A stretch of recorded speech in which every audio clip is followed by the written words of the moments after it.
Mga kababayan, nagpapasikat pa lang, laos na.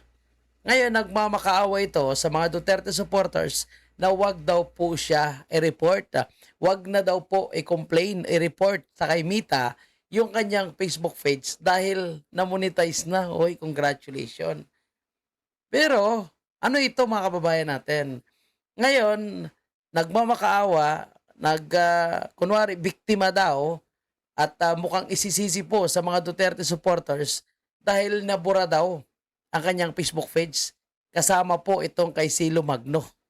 Aba, kung sila po ay nagpapakalat ng fake news, kung sila po ay nagpapakalat ng disinformation, tapos nakita ni Mita at binura ang kanilang Facebook page, ang gusto nila ay isisi po sa mga Duterte supporters. Actually, hindi lang po ito isa. Meron pa siyang kasama itong baklang ito, mga kababayan natin, na mahilig din bumanat. Grabe din ito kapag magtirada kay Vice President Sara. So ngayon kasama po siya sa nag-post, no? Na sinasabi niya dito, Lovely Granada and Cielo Magnos account has been suspended or hacked. This morning, I received a notification that I had been reported and that my page is at risk of being suspended. Hirap talaga kapag ang kinakalaban mo, milyon ang budget for troll farm and my disinformation army. Okay lang yan. The trust is on our side. Patuloy ang laban. Sila nga po yung nagpapakalat ng fake news. At sila rin, with kaalyado, itong administrasyon ni Bongbong Marcos, yung may malalaking troll farm. Ngayon dahil sa pakalat nila ng fake news at kung ano-anong kasinungalingan na kanilang sinasabi, nakita sila ni Mita, ngayon isisisi nila sa mga Duterte supporters. Akala ko ba yung mga ito is matatapang? Akala ko ba yung mga ito is palaban? Bakit ngayon iyakin? Isa lang masasabi ko, yung karma kasi, lalo na kapag sinungaling kayo, kapag nagpapakalat kayo ng kasinungalingan, lalo na alam naman ng majority ng mga Pilipino na walang ginawang korupsyon ang mga Duterte, walang ginawang pagnanakaw sa kaban ng bayan, lalong hindi po sila nambubudol sa kanilang trabaho, talagang babalik sa inyo yung karma. Lalo na ito mga kababayan natin, no? Nagpagamit. At mantakin mo ha, gusto pa nilang ipakalat na nagbabaliktad na daw yung mga taga Mindanao at darating daw ang 2028 na yung mga taga Mindanao ay pinklawan na. Tapos sila lang pala, iilan lamang sila na mga bayaran yung nagpapakalat ng ganyang klaseng propaganda. Ngayon kinarma sila, iyak, marese.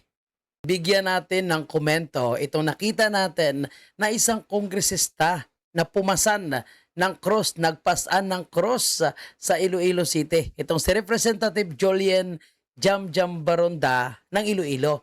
Alam nyo ba mga kababayan po natin na pumaldo ito noong 19th Congress last 2025. Kaya siguro nagpasan ito ng cross dahil gusto niya ipakita sa taong bayan na siya po ay makadiyos. Pero alam nyo mga kababayan ha, hindi pwedeng pagtakpan ng pagpasa ng cross yung ginawa nilang panggagago, panluloko sa sambayan ng Pilipino. Alam nyo ba na tayong mga Pilipino ay hirap na hirap sa ating buhay? Ito sila, ang sarap ng kanilang buhay sa isang perma lang sa impeachment ni Vice President Sara. Kasama ito sa mga nag-impeach kay Vice President Sara na malinaw naman na pumirma sila sa impeachment dahil ang kapalit noon ay di umano'y 150 million katumbas ng ayuda at may cash na kasama. At yung mga ito, mga kababayan natin, kasama rin sila sa mga ngayon ay gusto na naman muli magpa-impeach kay Vice President Sara. At ayon sa mga retiradong sundalo na nagdadala ng pera sa mga kongresista, bawat nagkakaroon ng pagdinig, impeachment man o Quadcom, mayroong mga natatanggap na pera. Yung mga ito, hindi po nakasobre, hindi po naka-envelope, kundi naka-paper bag. Kaya ibig sabihin, yung mga ito, nagkukunwari lang na makadiyos. Ito yung mga literal na trapo ng mga politiko literal na trapo ng mga kongresista. Kaya sa mga kababayan natin na mga Ilonggo, bawlilintian gid ang mga ito. At alam mo, nakakasuka, nakakahiya sa lahat ng mga kongresista sa Iloilo dahil lahat sila ay pumerma sa impeachment ni Vice President Sara.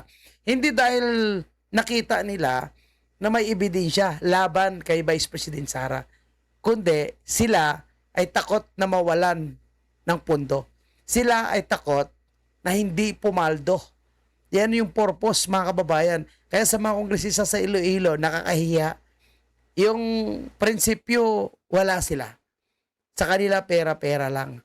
At alam nyo, kung pwede lang sana, no, na burahin, tanggalin itong kongreso na ito, dahil sa totoo lang, napakasyadong toxic na, napakasyadong may virus na ng pagiging corrupt itong mga kongresista.